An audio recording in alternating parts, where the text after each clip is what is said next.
Day 2 ho natin sa Taiwan ay magdi-DIY tour tayo din ho sa Kaohsiung. Babiyahe ho tayo ng bus, train, tas pupunta ho tayo sa SKM Park, Jingyuan Leisure Park at saka ho sa Old Daddy. Naghanap din ho ako ng sapatos. Ay sadya naman talaga may enjoy mo pag ikay ho'y nagpunta din. Kasarap kumain, kasarap magkape, kasarap tumambay, mamasyal. Mukhang magseselos si Carla din pag nakakita ring video. Inabot na din kami ng dilim kaya ayan, diyan na ho kami naka-order ng aming kakainin.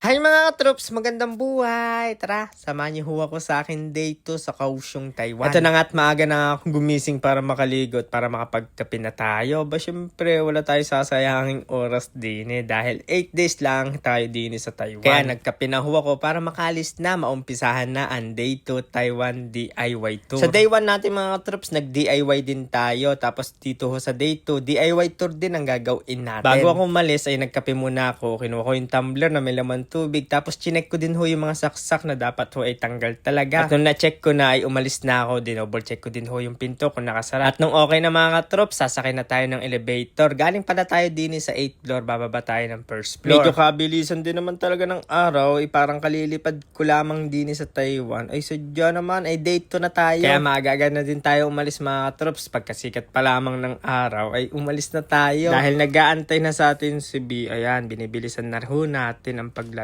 Walking distance lang naman yung bus station mga troops, kaya naglakad na lang ako. Siguro mga 5 minutes na lakad lang yan. Nandun na tayo sa bus station. Kaya nung pagkakadating natin diyan, ay tinignan ho namin yung oras ng dating ng bus. Dahil may oras ho dito yung dating ng bus mga troops. Kaya pag naiwan ka, talaga namang kasakit na Pero lang abay syempre, maghihintay ka na susunod na bus ulit. Pagkakadating ng bus, ay una ko na nga si B na pasakay ng bus. Sinundan ko na lang siya pagkakaupo. Abay syempre, tatabihan na natin. Babiyahe pala kami papunta sa train station mga troops. Mabilis lang ho yung biyahe. Siguro mga 5 to 10 minutes ata. Hindi ko na naorasan Basta malapit lang ho yan. Yan pala yung pinambabayad namin ini-scan na kailangan may load. Sa bus at saka ho sa train. Pagdating naman ho sa taxi, pag sumakay kami, cash na ho yung aming binabayad. Pagkakadating sa train station mga troops, diyan ay pwede kang mag-load. Hulog mo lang ay barya ay pwede na. Ay natripan kong mag-load. Kaya yan, niloadan ko na. Kahit kaalaki pa ng balance, sumunod niyan mga troops, syempre papasok na tayo. Kailangan natin magboyod muna. Tapos waiting nila sa tren kung kailan dadating. May oras din ang dating ng tren mga katrops. Naka-DIY tour tayo ngayon mga katrops, kaya talagang commute tayo sakay ng bus, train. Bali, ang target pala na pupuntahan namin ngayon araw mga katrops ay SKM Park. Tapos pagtapos ay pupunta kami sa Jingyuan Leisure Park. At pag nag-aagaw na yung dilim at lumalabas na yung sunset, balak namin puntahan yung Old Daddy. Masarap daw kasi magkape diyon mga katrops. Makikita mo yung mga lumilipad na airplane. Gawa sa likod lang ho yun ng airport. Pagkakababa namin ng train mga troops, bumaba lang kami, sabay umakyat. Ay paglabas mo ay nandyan na yung SKM Park. Ang target namin diyan sa mall mga troops, bibili sana ako ng sapatos. Kaya naghanap-hanap ako ng mga gusto kong sapatos, ng boots, topsider, mga ganun sapatos yung hinahanap natin diyan. Pero bago yan mga troops, dadaan muna kami diyan at bibili kami ng power bank. Yung power bank ko kasi mga troops, sadya naman talaga napakalaki. Ay bawal pala dalhin sa airport yun. Kaya ang ginawa ko ay iniwan ko na lang. Kaya pagdating ko din sa Taiwan, sa Kaohsiung, ay wala akong power bank. Sabi ko nga kay B, yung maliit na lang yung bibili namin power bank, yung nasa 10,000 mAh para may uwi ko ng Pinas. Paglabas natin mga katrops, ay nakakilala tayo ni Sir. Kaya yan, nagpicture lang muna kami saglit. Binuho din yan sa SKM Mall. Tapos sabi ko kay B, hanap kami ng kape. Ito yung una namin nakita, kaya diyan na kami pumasok. Hindi siya nagkakape mga katrops. Kaya ako lang muna yung order. Ayaw naman niya umorder na non-coffee. Kaya ako na lang umorder. Gawa ng gusto kong kumapi ay kaping-kape ako. Ito pala yung mga ino-order kong kape mga katrops. Americano, coffee latte.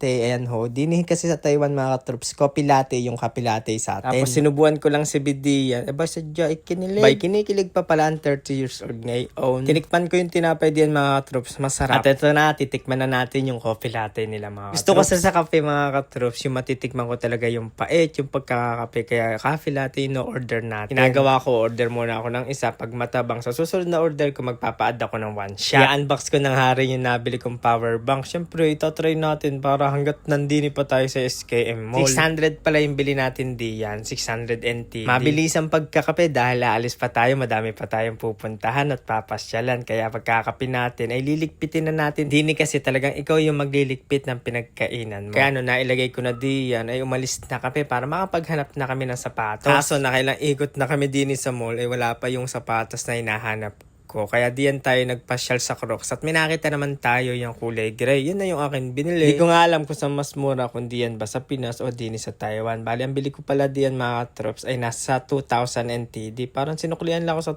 2,000. Hindi ko alam, nalimutan ko na. Basta 2,000. Pagkatapos namin bumili, ayan, lalabas na kami para pumunta na kami doon sa Jingyuan Leisure Park. Pagkakalabas namin, nakita ko, meron palang part din. Pwede ka din sumakay sa mga rides diyan. Sabi ko, meron para diyan? Hindi ko alam. Yun kasi talagang mall talaga yung pinakupupuntahan namin ngayon diyan. Kasi bukas ay pupunta kami ng Formosa. Doon na kami magsasakay sa rides. Sabi nga niya sa akin, ay talagang mas maganda daw diyan pagkagabi. Sabi ko, ba't tanghali mo ko dinala? Dapat gabi. Pero lang. Amin na din tinikman yung tinapay mga katrops. Kaso nga lang, may pagkakamali yung pagkakain. Kung mapapansin nyo, ay kinagat ko na ay meron hong sumama. Habang inunguya ko, kala ko okay na. Namindaramdaman ako na parang mali. Nguya ako ng nguya. Ay hindi natutunaw. Ay malambot naman yung tinapay. Sabi ko, ay may balat pa iyan. Aba, hindi ako nagkamali, ay meron pa nga. Kuya Station pala yung binabaan namin mga katrops pag exit namin ay SKM Park na. Tapos sa pinakalikod ho ng mall sa kanan ay tatawid tayo. Pagkatawid, tatawid din naman natin iyang highway na yan. Tapos makikita na natin diyan yung station ho ng bus. Tapos nung dumating na ho yung 69 na bus, diyan na ho kami sasakay mga katrops. At nung nakasakay na nga kami diyan sa 69 bus, ay bababa kami sa Mingshin Street. Dahil nga ay nag-Google Map kami, medyo naligaw kami kaya nakabalik kami. No, nakita namin yan. Ayan, nagdire-diretso na lang kami hanggang sa makarating namin ang Jingyuan Leisure Park. May nakakasabay pa nga kami diyan sa bus mga katrops. Yan kasabay din namin naglalakad. Sabi ko ay doon din siguro ang punta niya. Na hindi kami nagkamali, doon din ho yung punta nila. Parang nangyayari, parang sinusundan na namin sila dahil sila nga yung unang nakarating. Nag-entrance ho kami diyan mga katrops ng 400 NTD. Bali, dalawa, 800 ho yung amin na entrance. Ito nga si Tropa yung una namin nakita, hippopotamus. Madami ka din makikitang iba't ibang hayop na talagang mag-e-enjoy ka. Madami ka din pwedeng sakyan, tambayan, kainan. Dahil nga holiday mga katrops, hanggang 4 lang sila. Tapos doon na kami babalak kumain sa Old Daddy. Kaya ang target namin makita ho lahat ng pwedeng makita mga hayop. Nakakita ulit tayo ng mga malalaking isda saka mga swan. Nakakatuwa talaga yung mga isdang yan mga katrops. Pero mas manatuwa ko yung malalaking tilapia na nakita ko kahapon. Naglulutangan, kasarap picturean.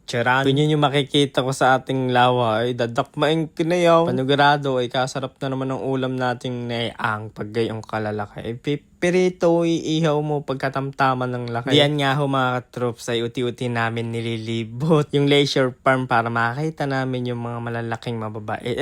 Ba't baga mabait? Medyo kawigan lang naman. Ay, pag ganyan naman kalaki mabait sa atin. Panugurado, ay yung pusa na ang takot diyan. Diyan ho ay nakakita kami na nakakulong na napaka-cute. Kaya buti na lang talaga ay pwedeng pumasok. Tapos pwede kang bumili diyan ng pagkain nila. Kaya diyan pa nga kami natagalan. Kaya habang tumatagal na, pinakain ko na lahat ng pwedeng pakain diyan sa kanila. Gusto ko magpakain, kaya kahit 150 ay bumili ako. Ay, favorite nila yung mga carrots, mga katrops, saka yung damo. Yung isa naman puti, ay ayaw ho nung damo. Ay gusto yung carrots lang. Tignan nyo, nung binigyan ko ng carrot, ay gustong gusto. Nung binigyan ko namang iyan na parang damong iyan ay ayaw. Konti lang naman yung carrots. Sarap mag-alaga niyan mga katrops. Pag gaygayan iyong alaga, ay talaga naman ay masisipag kang magtanim ng mga pagkain nila. Ay lalo sa atin, sa farm, kadami nilang kakainin diyo. Dito talaga kami mas nagtagal mga katrops. Nakaka-enjoy kasi talaga magpakain. Lalo na sumusunod pa sila sa iyo, ay gustong-gusto hong pagkain. Kaso nga lang mga katrops, ay ubos na yung pagkain, napakain ko na sa kanila lahat. Ay kung ikay nasa farm ko, ay malamang sa malamang, ay busog na busog yan. Gusto man kitang pakainin pa, kaso ay 150. Sa susunod na lang ha, kung makakabalik pa. Pero ngayon, syempre, tayo maglambingan muna, magpicture bago ako umalis. Habang palabas na kami mga katrops, may mga nadadaanan pa rin kami. Balak na ho kasi namin pumunta doon sa Old Daddy. Hindi na kami pupunta sa likod ni Red, doon ho sa may kainan. Doon na kami kakain sa Old Daddy. Kung kayo ay nasa Kaohsiung, ay napakadali lang ho ni Ire, i-DIY to. Palabas na kami, papunta na kami ng Old Daddy mga katrops, na nagpahinga lang muna kami saglit diyan. Maya-maya ay nakita namin yung dalawa nakasabay namin. Para nagulat, at kami na naman yung nakita. Kaya nag-hi na lang sila na kami na ulit ang nakita nila. Sabi ko nga ay naghulaan pa kami na pupunta din sila ng Old Daddy. Yung pala ay hindi. Walking distance lang ho lang sa Leisure Park mga katrops sa likod. Kaya nilakad na lang ho namin dahil wala akong motor. Sayang nga lang mga katrops parang pwede daw yata gamitin ko yung license din. Hindi ko naman nadala kaya hindi na kami nag-rent ng motor. Pagkakadating nga namin sa Old Daddy, dami mga nakatambay na nakamotor doon. Tapos nagdiretso kami pasok. Kaya pala mga nakatambay, sarado pala yung Old Daddy. Gawa ng holiday, maaga silang magsara. Sayang lang talaga. Gustong gusto ko na magkape diyan habang pinapanood yung paglalanding ng mga airplane, paglipad. Kaya ang ginawa namin, nakitambay na lang kami diyan, nag-aabang ng mga lilipad na airplane. Pero may mga dalawa na naglanding tapos bago lang pa yung kaunahan lumipad pagdating namin diyan. Sayang lang talaga mga troops ay hindi namin inabot na open yung Old Daddy. Diyan pa naman namin balak kumain, magkape, saka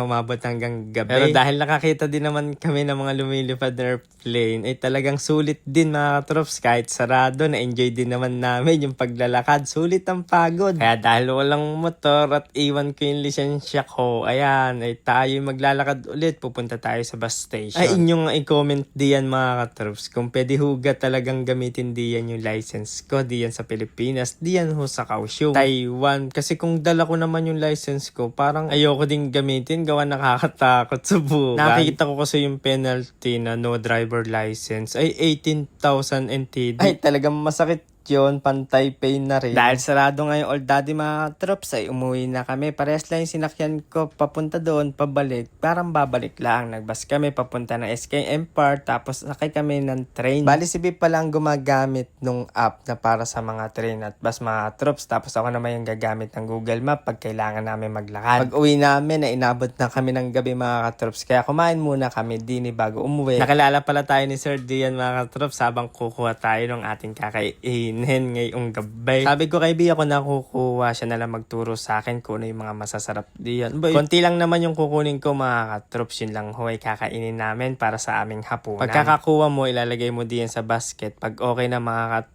troops ay ibibigay mo na diyan sa counter. Sabay lulutuin na nila yung order na iyong kinuha. Habang inaantay namin yung order mga katrops, nakakwentuhan ko pa yung ating kababayan. Nandini ho sila sa Kaohsiung, Taiwan mga katrops. Shout out na din ho sa inyong dalawa mga katrops. Si Sir pala naka-jacket ay taga Pangasinan. Hello. At si Sir ho na naka-t-shirt ay taga Batangas. Ay taga dun ho yung lolo ko sa Batangas. Shout out to sa inyo mga katrops. Konting kwentuhan lang habang nag-aantay ng order at dumating na yung order. Kukunin na natin. Ite-take out ko na tapos doon na tayo kakain. Nagulat pa nga ako diyan nung binayaran ko na, yung sa kinuha ko ay 300. Pero okay naman mga troops, masarap yung lasa niya. Kaya nung pagkakauwi namin mga troops ay nagtimpla na ako ng masarap na kaping itim. At tinikman ko na din ho yung in-order namin. Bali nagsaing pala muna kami mga troops, hindi pala kami agad nakakain. Habang kumakain kami diyan ay nagpapalambot na ako ng baboy. Dahil magluluto tayo ng adobo. Siyempre request